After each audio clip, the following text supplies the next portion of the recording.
Hi, I'm Dr. John Jefferson Davis, Professor of Systematic Theology at Gordon-Conwell Theological Seminary. And for the next few minutes, I'd like to share some thoughts with you around the topic of walking in the woods as a spiritual practice. Just recently, I read a fascinating book by Florence Williams called The Nature Fix, which gathers together a lot of recent scientific research about the health benefits of taking a walk in the woods and being surrounded by green growing trees and green plants and just taking a few minutes away from all of our smartphones and screens.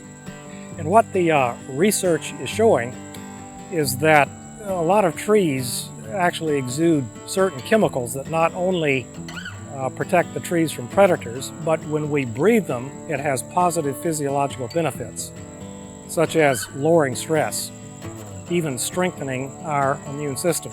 And other researchers have found, for example, that post-surgical recovery, people sitting in a hospital here, actually proceeds faster and more effectively here when people can look out the hospital window and see a garden or trees rather than simply staring at a concrete wall.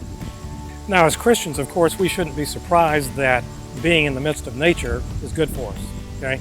Because when we think about where God put the first human beings, where was it? It was the Garden of Eden, surrounded by green, growing things, and there was the tree of life in the middle of the garden.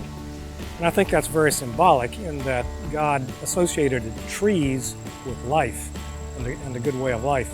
And where does the Bible end? Well, it ends in Revelation chapter 22 in the new creation.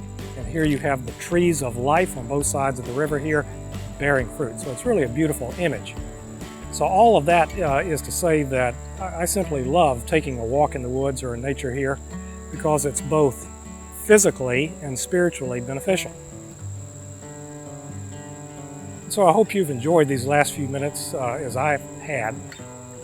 And I also hope that if you're not already doing so, you'll consider incorporating taking a walk in the woods as a spiritual practice.